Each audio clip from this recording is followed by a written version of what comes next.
तो आप सबका इंतज़ार बस यहीं ख़त्म होता है, क्योंकि आज हम आपके सबसे पसंदीदा एपिसोड का दूसरा भाग लेकर आए हैं। आज हम आपको इस वीडियो में भारत के कुछ और भूतिया जगहों के बारे में बताने जा रहे हैं। हमारे इस एपिसोड के पहले भाग को इतना पसंद करने के लिए और हम तक अपने सुझाव पहुँचाने के लिए धन्यवाद। तो चलिए दोस्तों, एक बार फिर आपको लेकर चलते हैं भारत के सबसे भूतिया जगहों पर। Down hill of Kurseong. Paschim Bangal के दार्जिलिंग में स्थित कुरसोंग एक छोटा और बेहद खूबसूरत हिल स्टेशन है, जिसका स्थानीय नाम खरसंग है। यह जगह यूं तो खूबसूरत वादियों और कुदरत के सुंदर नज़ारों के लिए मशहूर है, लेकिन यहाँ से कुछ ही दूरी पर स्थित डाउनहिल नाम की एक जगह के कारण इसे भारत की कुछ सबसे डरावनी जगहों में से एक माना जाता है, जिसके बारे में बहुत से लोगों को आज तक नहीं पता। इस जगह पर मर्डर और भूतों की बहुत सी कहानियाँ प्रचलित हैं। स्थानीय लोगों की अगर माने तो यहाँ के विक्टोरिया बॉयज़ हाई स्कूल में एक दो नहीं बल्कि अनगिनत भूत और आत्माएं रहती हैं, जिसके कारण इस जगह के आसपास में फुसफुसाहट, बच्चों के शोर और भागने की तथा बच्चों के रोने और हंसने की आवाज़ें लगातार सुनाई पड़ती रहती हैं। इस स्कूल के पास ही एक जंगल भी है, जहाँ बहुत से लोगों का मर्डर हुआ है, जो इस जगह को और भी ज़्यादा डरावना बनाती है। इस जगह पर एक सरकटे बच्चे की कहानी बहुत प्रचलित है। कहा जाता है कि स्कूल के अंदर और आसपास कई लोगों ने एक बिना सर वाले बच्चे का भूत देखा है, जो कभी स्कूल में खेलता नजर आता है तो कभी रोड पर चलता हुआ नजर आता है और फिर अचानक जंगल में कहीं गायब हो जाता है। जो भी व्यक्ति इस सरकटे बच्चे के भूत को एक बार देख लेता है, उसे यह बच्चा हर जगह दिखाई देने लगता है और हर पल किसी नकारात्मक साये के होने का एहसास होने लगता है, जिससे डर कर कई लोगों ने आत्महत्या भी कर ली है। इस जंगल के आसपास से गुजरने वाले लोगों का कहना है कि यहाँ से गुजरते वक्त ऐसा लगता है कि जैसे कोई साया उनका पीछा कर रहा हो।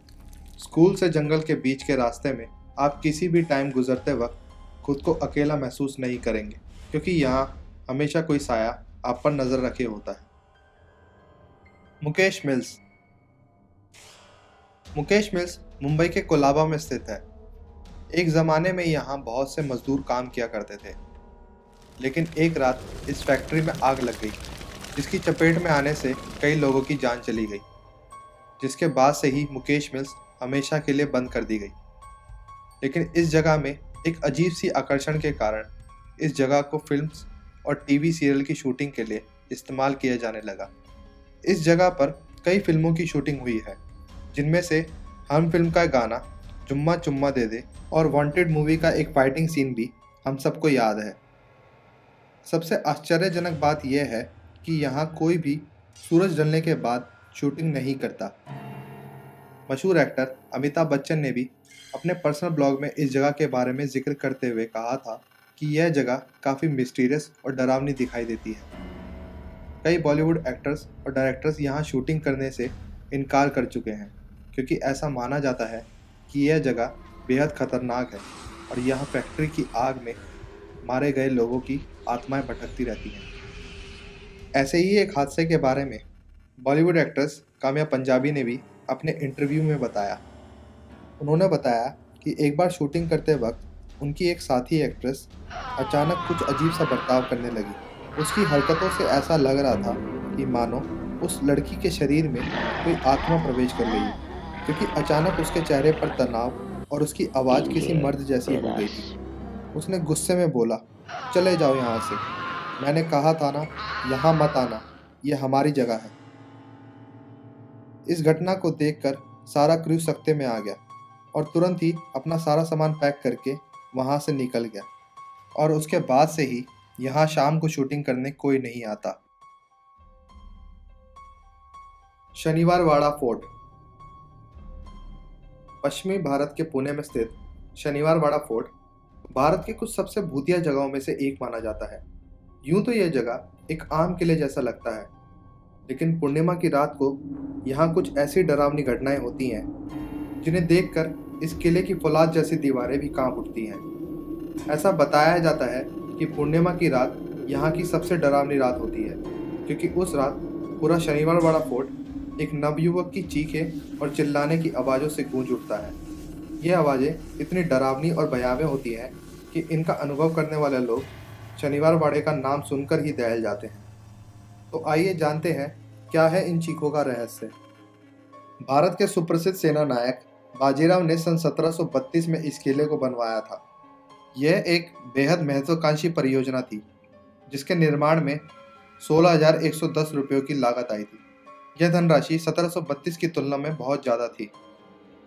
बाजीराव और उनके बेटे बालाजी राव की मौत के बाद बाजीराव के सबसे छोटे पोते नारायण राव ने पेशवा की गद्दी संभाल ली और महज 16 साल की आयु में उनको पेशवा बना दिया गया। लेकिन राज्य का कार्यभार नारायण राव के चाचा रघुनाथ राव संभाला करते थे। 30 अगस्त 1773 की रात को 16 साल के नारायण राव की षड्यंत्र करके हत्या कर दी गई। जब हत्यारे उनकी हत्या के लिए किले में घुसे तो नारायण राव खतरे को भांपते हुए अपने कमरे से भाग निकले। वे अपनी जान बचाने के लिए किले में इधर उधर भाग रहे थे और काका माला बचावा यानी चाचा मुझे बचाओ की गुहार लगा रहे थे।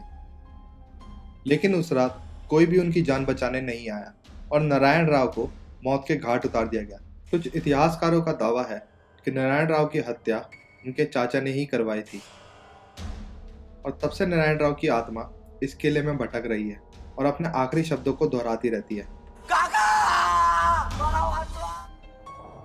पूर्णिमा की रात के सन्नाटे में डूबी यह हवेली नारायण राव की चीखों से गूंज उठती है और इस डरावनी घटना के बहुत से प्रत्यक्षदर्शी भी हैं। भूतों की रहस्यमय दुनिया के सफर में आज बस इतना ही। हम जल्द ही लौटेंगे एक नए मिस्ट्री से भरे एपिसोड के साथ। आपको हमारा ये वीडियो कैसा लगा हमें कमेंट्स के माध्यम से ज़रूर बताएं और हमारे चैनल को सब्सक्राइब करना ना भूलें।